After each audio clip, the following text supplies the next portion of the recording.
ಗುರುಗಳೇ, ಇವತ್ತು ಭಾರತೀಯರ ಒಂದು ಏನು ಪರಂಪರೆ ಇದೆ, ಒಂದು ಆಧ್ಯಾತ್ಮಿಕತೆ ಇದೆ, ಅದಕ್ಕೆ ಜಗತ್ತೇ ಮುಖ ಮಾಡಿ ನೋಡ್ತಿದೆ. ಹೌದು, ಭಾರತೀಯರು ಹಿಂದೆ ಸನಾತನ ಧರ್ಮ ಏನು ಹೇಳಿದೆಯೋ ಅದು ನಿಜ ಅನ್ನೋ ರೀತಿಯಲ್ಲಿ. ಇನ್ನು ಮಾನವನ ದೇಹಕ್ಕೆ ಬರೋದಾದರೆ, ದೇಹವೇ ದೇಗುಲ ಅಂತ ನಮ್ಮ ಹಿರಿಯರು ಹೇಳಿದ್ದಂಥದ್ದು ಹೌದು. ಇದರ ಬಗ್ಗೆ ಹೇಳೋದಾದರೆ, ಮಾನವನ ದೇಹಕ್ಕೂ ಪ್ರಕೃತಿಗೂ ಹೇಗೆ ಸಂಬಂಧವಿದೆ ಅಂತ. ಓಂ ಶ್ರೀ ಗುರುಭ್ಯೋ ನಮಃ. ವಾಗರ್ಥಾವಿವ ಸಂಪೃಕ್ತೌ ವಾಗರ್ಥ ಪ್ರತಿಪತ್ತಯೇ ಜಗತಃ ಪಿತರೌ ಒಂದೇ ಪಾರ್ವತಿ ಪರಮೇಶ್ವರವು. ನಮ್ಮ ಮಾನವ ಶರೀರ ಅನ್ನುವಂಥದ್ದು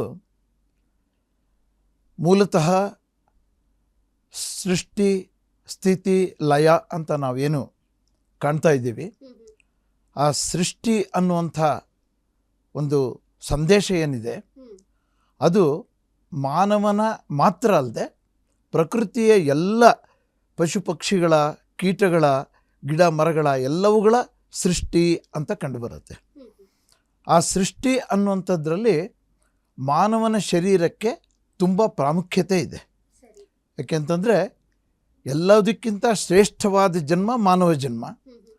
ಆದ್ದರಿಂದ ಸ್ವಾಭಾವಿಕವಾಗಿ ಮಾನವ ಜನ್ಮಕ್ಕೆ, ಅದೇ ರೀತಿ ಮಾನವನ ಶರೀರಕ್ಕೂ ಕೂಡ ಅತ್ಯಂತ ಶ್ರೇಷ್ಠತೆ ಇದೆ, ಪ್ರಾಮುಖ್ಯತೆ ಇದೆ. ಅದನ್ನು ನಾವು ನಮ್ಮ ವೇದಗಳ ಮೂಲದಿಂದ, ಉಪನಿಷತ್ತುಗಳ ಮೂಲದಿಂದ, ನಮ್ಮ ಧಾರ್ಮಿಕ ಪರಂಪರೆಯಲ್ಲಿ ಬರ್ತಕ್ಕಂತಹ ಅನೇಕ ವಿಷಯಗಳಲ್ಲಿ ಅದರ ಪ್ರಾಮುಖ್ಯತೆಯನ್ನು ನಾವು ಕಾಣಬಹುದು. ಮತ್ತು ಸ್ವಾಭಾವಿಕವಾಗಿ ಆ ರೀತಿ ಇದ್ದಾಗ ಎಲ್ಲ ಮಾನವರು ಕೂಡ ಅತ್ಯಂತ ಶ್ರೇಷ್ಠವಾದ ರೀತಿಯಲ್ಲೇ ಇದ್ದಾರಾ ಅಂತ ನಾವು ನೋಡಿದಾಗ ಇಲ್ಲ ಅನ್ನುವಂಥ ಉತ್ತರನೂ ಕೂಡ ಬರುತ್ತೆ ಸ್ವಾಭಾವಿಕವಾಗಿ.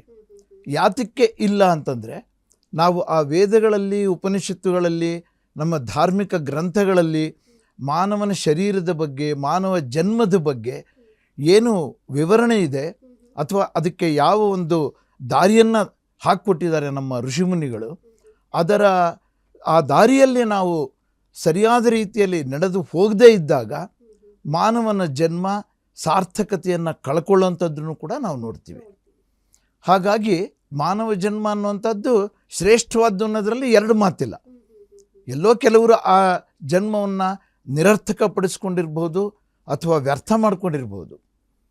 ಅದಕ್ಕೆ ಯಾವುದೇ ರೀತಿಯ ಧರ್ಮದ ಹಿನ್ನೆಲೆ, ಜಾತಿಯ ಹಿನ್ನೆಲೆ ಅವ್ಯಾವುದೂ ಇಲ್ಲದೆ, ಯಾವುದೇ ಜಾತಿ ಧರ್ಮದಲ್ಲಿ ಹುಟ್ಟಿದವನು ಕೂಡ ಅವನು ಮಾನವನೇ, ಅವನ ಜನ್ಮ ಸಾರ್ಥಕವಾಗಬೇಕು, ಅದು ಶ್ರೇಷ್ಠವಾದದ್ದೇ ಅಂತ ಹೇಳ್ಬೋದು. ಈಗ ನೀವು ಹೇಳ್ತಿದ್ರಲ್ಲ, ವೇದದಲ್ಲಿ, ಉಪನಿಷತ್ನಲ್ಲಿ ಮಾನವನ ದೇಹದ ಬಗ್ಗೆ ಸಾಕಷ್ಟು ಕಲ್ಪನೆಯನ್ನು ಹಿರಿಯರು ಹೇಳಿದ್ದಾರೆ ಅನ್ನುವಂಥದ್ದು.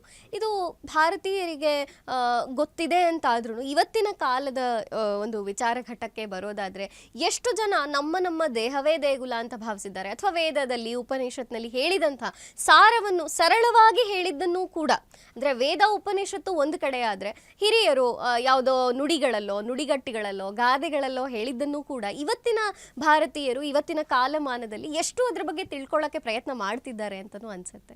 ಪ್ರಯತ್ನ ಮಾಡ್ತಾ ಇರೋದು ತುಂಬ ಕಡಿಮೆ. ಆ ಪ್ರಯತ್ನ ಮಾಡೋದರಲ್ಲಿ ನಾವು ಹಿಂದೆ ಬೀಳ್ತಾ ಇರೋದ್ರಿಂದನೇ ನಮ್ಮ ಮಾನವ ಜನ್ಮ ಪೂರ್ಣ ಪ್ರಮಾಣದಲ್ಲಿ ಸಾರ್ಥಕ ಆಗಿಲ್ಲ ಅಂತಲೂ ಹೇಳ್ಬೋದು.